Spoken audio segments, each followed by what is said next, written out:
to change the mic or batteries? I don't know if it's the batteries being dead or we're gonna change the mic itself. Cause hey, if it comes to that, we're just gonna do this. Sarah's Talk mic is really dead? like no. What? Sarah's mic is dead. It's good. Topher looks like he's about to start.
These two are switching.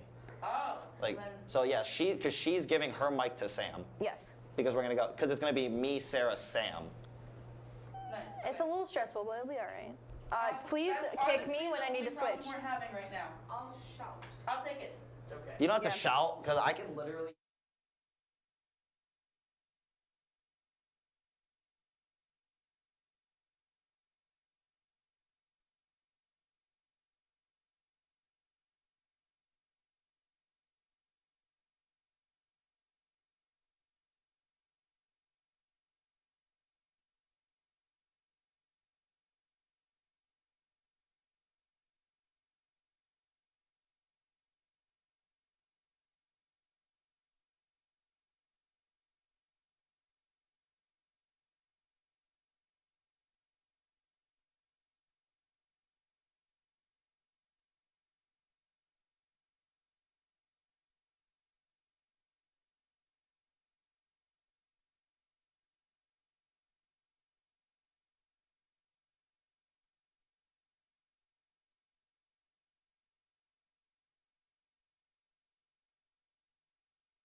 11.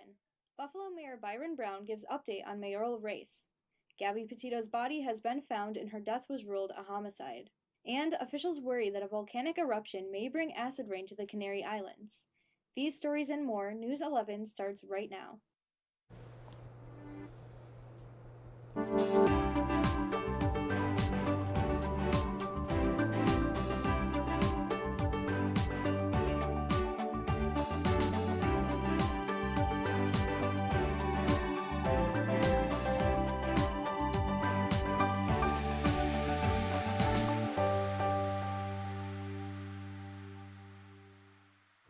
Good evening and welcome to News 11. I'm Topher Elkins. And I'm Chloe Kowalik.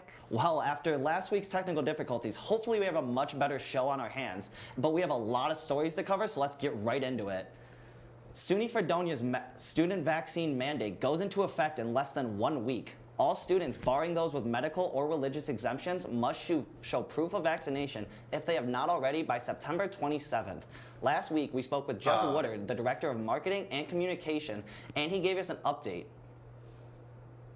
As you recall, back in the spring, then Governor Cuomo announced that all SUNY schools would have a mandatory vaccination requirement for students pending the FDA approval of any one of the vaccines that were available at that point. So once the FDA approved the Pfizer vaccine as a vaccination option, that's when SUNY kicked in their mandate that had been assigned back in the spring. Woodard says that faculty will not be required to be vaccinated, but have been strongly encouraged to get the vaccine. Monthly COVID testing has also gone into effect with all students and faculty. Testing is now in the natatorium library and your testing day is based on your last name. Another key mandate is the indoor mask mandate on campus. Michael Metzger, Vice President of Administration and Finance for SUNY Fredonia, has said that the mask mandate is from the county and not the school itself.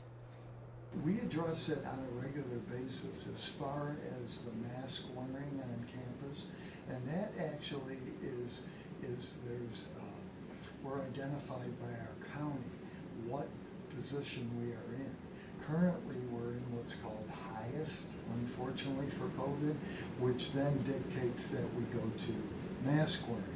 If that changes, we will readdress it.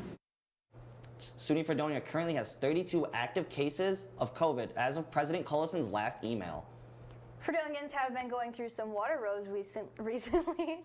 Reports of discoloration, strange odor, and an off taste have been among the issues some village residents have been noticing. With their tap water, and the Chautauqua County Health Department is searching for what could be the cause. A recent inspection of the village's water treatment plant found that the treatment process has been compliant with the Department of Health standards, but due to a capital development project, only a portion of the water plant is operational at this time. The project is expected to be completed within the week, and water quality should return to normal shortly after. One previous dairy farmer in Chautauqua County was looking for a way to honor the victims of the 9/11 tragedy. I was out in Sinclairville with the latest sketch.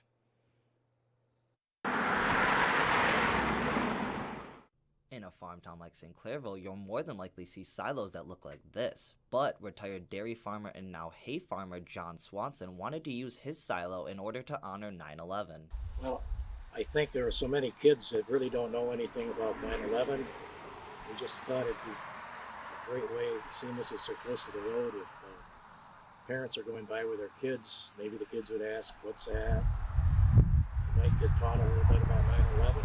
Painting the mural was a family effort, with Swanson handling the white and that of the towers, but his daughter painted the eagle and the wording and all of the flags that represented the service members. We were able to go all the way to the top with the towers, and last year we had painted the wording and the eagle, and we just wanted to add more. One of the things that we talked about was we wanted to add the police mourning flag that had been on the news a lot, just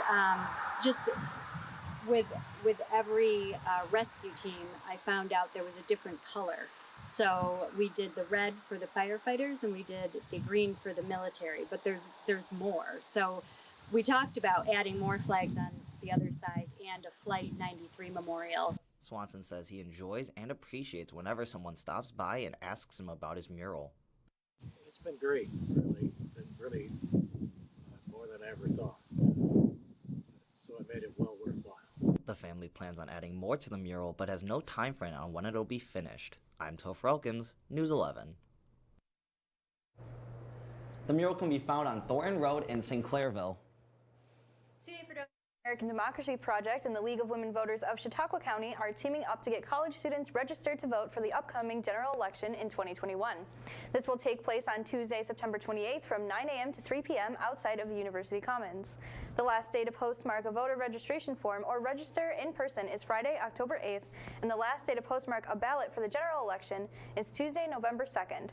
Campus voter registration is open to anyone who is eligible to vote in New York State. For more information, you can visit the 2021 online political calendar from the Chautauqua County Board of Elections. Current City of Buffalo Mayor Byron Brown has said that he will not appeal the vote to get him back on the November ballot. His reasoning behind this is that he doesn't want to interrupt the process of getting ballots out to the military. The current mayor said, quote, "I feel very good about our strength as a write-in candidate, and everywhere I go in the city of Buffalo, people are saying that they're writing me in. So please, voters, remember, quote, write down Byron Brown," end quote. This means that India Walton, winner of the primary in June, will be the Democratic candidate going into the November election. The Democratic candidate has won the election in Buffalo since 1965. A Buffalo hospital is in hot water right now. Mercy Hospital employees, including registered nurses, technical and clerical staff, are reaching their breaking point after feeling overworked and overwhelmed due to the supply shortages amidst an ongoing pandemic. If an agreement is not reached between staff and Mercy Hospital, over 200 workers will go on strike on October 1st and will continue to strike for 7 days. Cheryl Darling, an ITA at Mercy Hospital, said, quote, "We don't want to strike. We want to take care of our patients, but at this point we see no other options," end quote. Workers have expressed that although these problems existed before, the pandemic amplified them. They'd like to negotiate facility conditions and the staffing ratios. If their requests are met within the next 10 days, they will turn away from striking. Just as SUNY's Fredonia was forced to do at the start of last fall semester, this year, University of Buffalo has been forced to adapt its dining hall services. Struggling with, quote, supply and staffing issues, end quote, the school has been forced to close one of its all-you-can-eat dining halls and has altered its remaining 2 eateries on campus to a system considered strict and challenging by many students on campus. Many students share the same complaints. The long lines at both dining areas force students to wait 30 minutes or more to eat, and tight schedules make pre-planning lunch and dinner times a necessity. The Director of Marketing and Communications at Buffalo campus, Ray Cole, states more food options will start to open soon and tells concerned students that the school plans to hire more staff and resolve the issue soon. On Tuesday, Governor Kathy Hochul gave a speech regarding her #Vax2School program. Because of this, many superintendents have been giving their statements on vaccine mandates and vaccination rates. Niagara Falls Superintendent Mark Lurie said, quote, "I think we've done a good job. The county's done a good job of making the vaccine available. I'm not sure that a mandate is the right way to go. I think that a mandate only causes more consternation, fighting, pulling kids out and away from school. We're able to so far manage well with the masks and the distancing. I encourage people to get shots, kids to get shots, but of course I think that's the parents' right to be able to decide for their own child," end quote. Hamburg Superintendent Mike Cornell also said that he believes half of his students aged 12 to 17 are vaccinated in his district. And when we come back, a look at your national news with an update on the Gabby Petito story and how the Johnson & Johnson vaccine may be getting a booster. We'll be back. We're ready for you. Pneumococcal. If you're 65 or older, like me, you're at greater risk for pneumococcal pneumonia, even if you're healthy. People 65 plus are over 10 times more likely to land in the hospital for pneumococcal pneumonia than those 18 to 49. And it's important we all do what we can to stay healthy. So, talk to your doctor or pharmacist about vaccination. Hope. Where are you hiding? I search for you in the seconds, the minutes of each and every day. Hear me as I call out to you. Take my hand Lift me up as I lift up others. Welcome me home, father, mother, sister, brother, son, daughter. Hear us now. Alone we stood, divided we fell. No longer. Now we choose to make the connection. Our new mission lies within. Visit maketheconnection.net to learn more. 16 is such a significant age. I promise to help protect my eldest daughter during this exciting time in her life. Teens are at an increased risk for meningococcal disease, a rare, potentially deadly bacterial infection. But half haven't received the CDC recommended second dose of the MenACWY vaccine at 16. I want to help change that. Take your shot against meningitis. Talk to your teen's doctor about the MenACWY vaccine and ask about MenB. Visit the16vaccine.org. This past Sunday, the remains of Gabby Petito were found after the 22-year-old disappeared while on a cross-country trip with her boyfriend, Brian Laundrie. The autopsy confirmed that the body found in Wyoming's Grand Teton National Park 2 days ago are the remains of Gabby Petito. The case has now been ruled a homicide, with Brian Laundrie being the prime suspect. The Laundries have refused to meet with local or federal investigators since their son returned home alone on September 1st, and Laundrie has reportedly been missing. A video provided by the Moab Police Department shows Brian Laundrie talking to a police officer after Gabby and Brian had been pulled over near the entrance to the Arches National Park on August 12th. It is said that the couple had been pulled over while they were having a fight. Gabby's father, Joseph, said in an interview Monday that he wants both Laundrie and his parents to answer for whatever roles they played in the case. He says, quote, "I hope they get what's coming, because I'll tell you right now, they are just as complicit in my book," end quote. On Tuesday, Johnson & Johnson claimed that a second shot of their COVID-19 vaccine, given about 2 months after the first dose, increased its effectiveness to 94% in the United States. The effectiveness of the second shot applies to moderate and severe forms of COVID-19. According to Dr. Paul Stuffles, the chief scientific officer of Johnson & Johnson, the company has now, quote, generated evidence that a booster shot further increases protection against COVID-19, end quote. President Joe Biden is pushing for booster shots in the United States as both hospitalization rates and the Delta variant are on the rise. Side effects of the second dose of Johnson & Johnson vaccine are comparable to those examined in studies with a single dose. Taking a second dose of the vaccine will increase antibody count, and the company expects it to ease the global pandemic. On Friday, the FDA will discuss Pfizer's request for authorization for its booster. Many side effects have been discussed by participants and multiple online surveys. After Pfizer asked its participants to submit their side effects, it says the injection site pain was the most common side effect, with most side effects lasting 2 days. It said severe side effects included fatigue and muscle pain, while less common side effects were chills and new or worsened joint pain. The FDA said data available to them showed the vaccines were still effective in preventing severe illness. On Monday, a Texas couple was kicked out of a restaurant during a night out with friends. Natalie Wester and her husband, Jose Lopez Guerrero, wore a face mask to a restaurant in Rowlett, Texas, and were asked to leave. The couple says they have been taking special precautions, including wearing masks in public except when eating and drinking, to protect their 4-month-old son who has cystic fibrosis. However, the restaurant they visited, the Hang Time Sports Bar and Grill, has a strict no mask policy. The owner, known only as Tom, has told CNN, quote, "I spent my money on this business. I put my blood, sweat, and tears in this business, and I don't want any masks in here," end quote. Tom continued to say, quote, "I feel the overall reaction with the masks is ridiculous in the United States right now," end quote. Although the CDC recommends wearing facial coverings when in public, Texas Governor Greg Abbott lifted the mask mandate back on March 10th.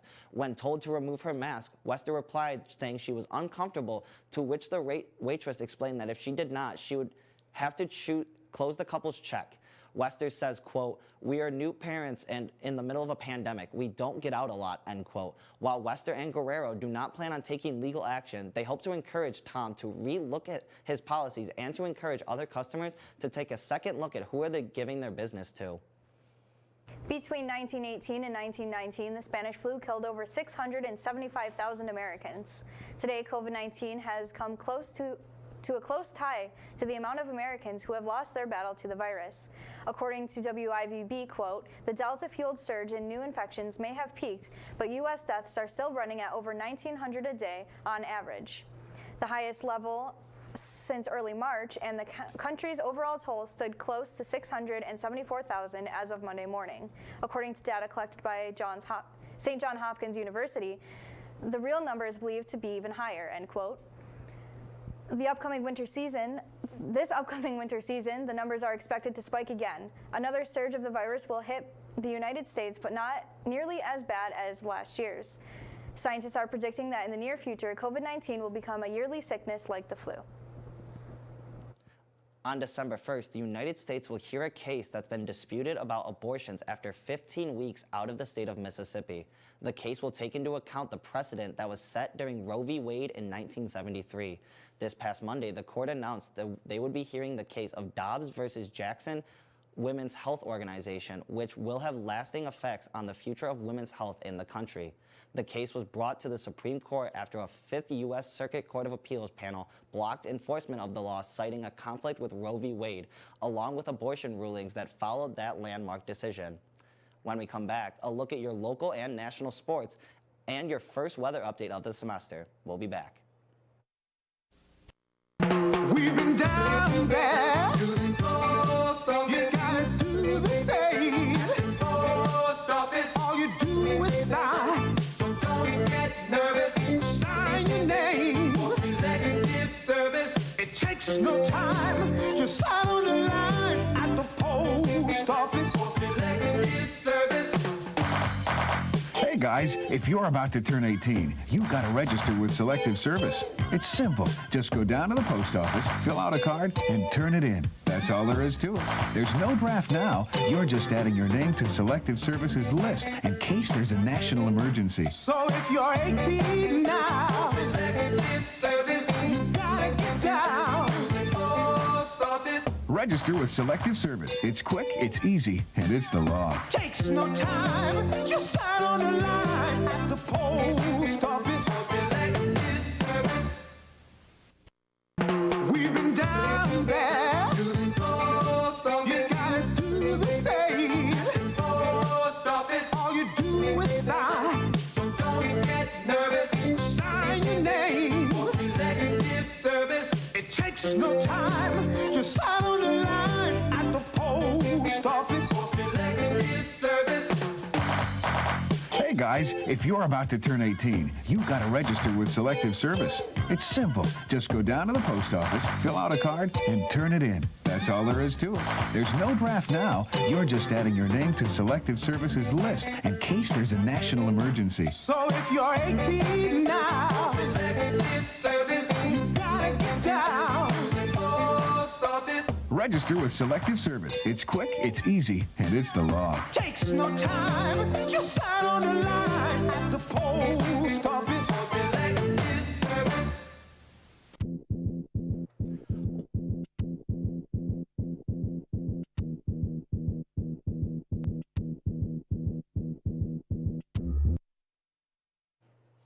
In Fredonia sports this week, the Blue Devils women's volleyball team had an upsetting loss to Penn State Byron in straight sets on Tuesday, moving them to 5-7 on the season.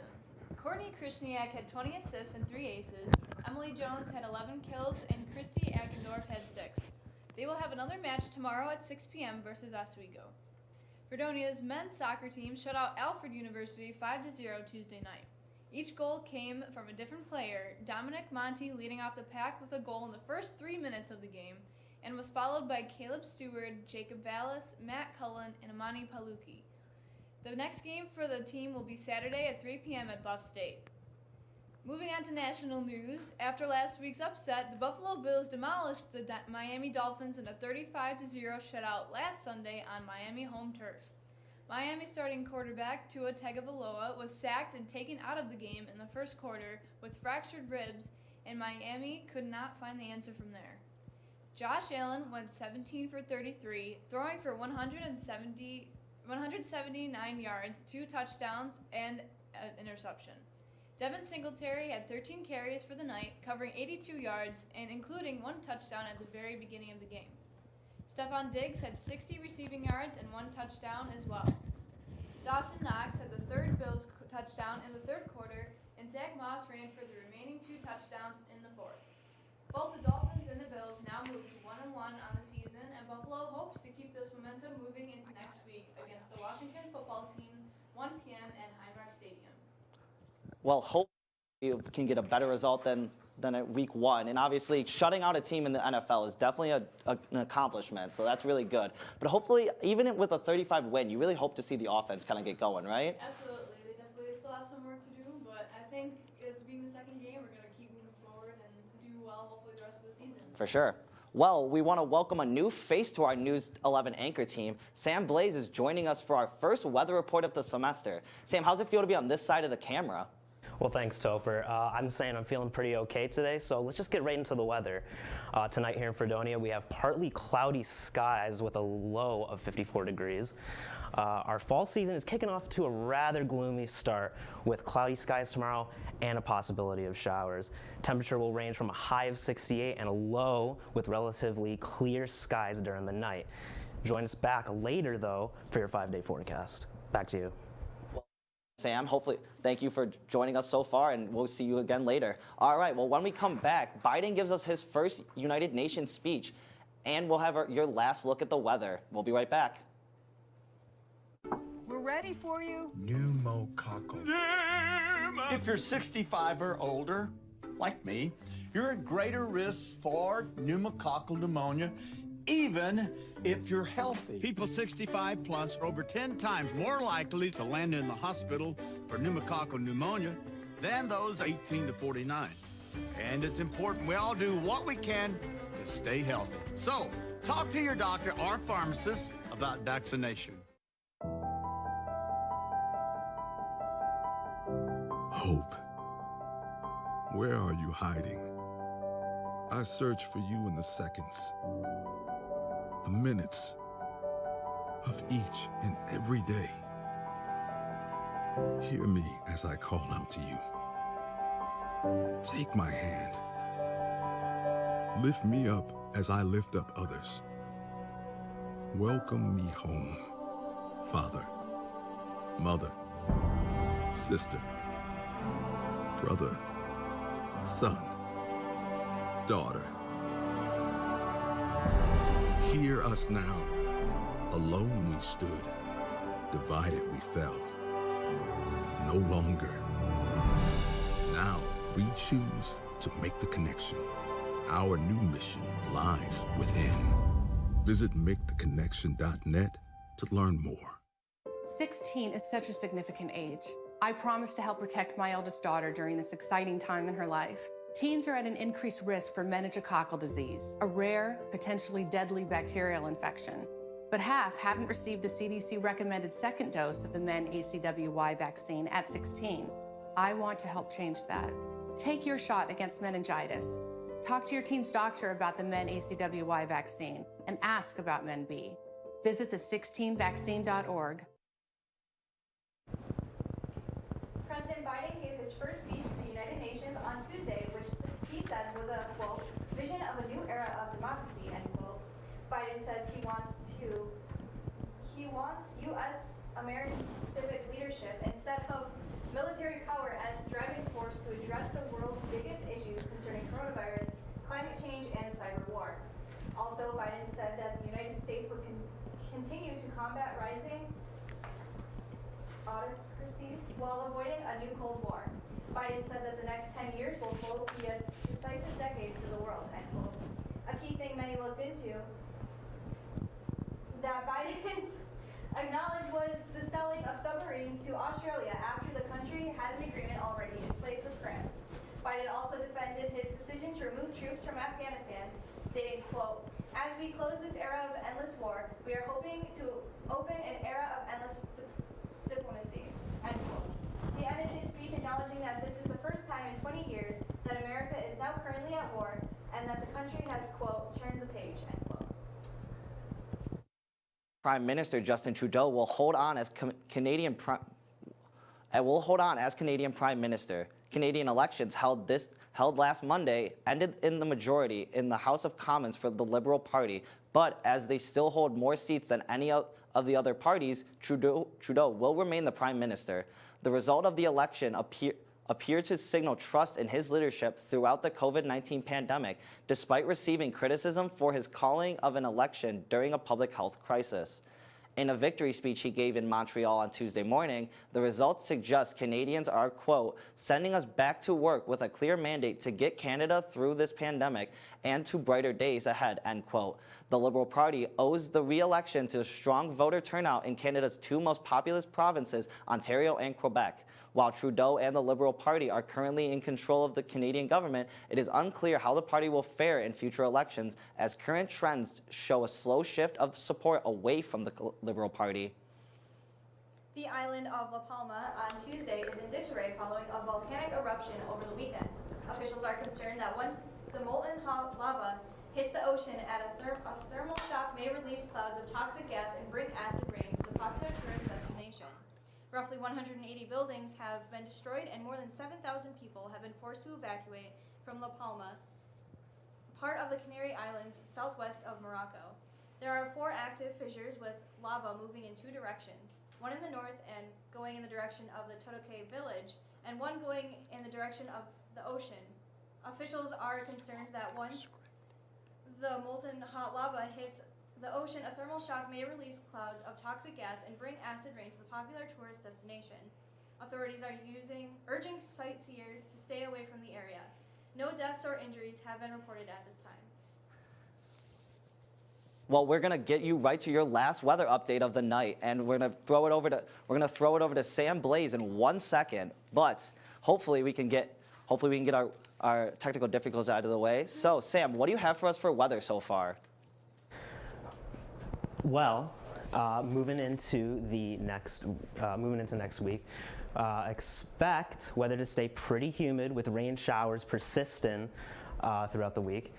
Monday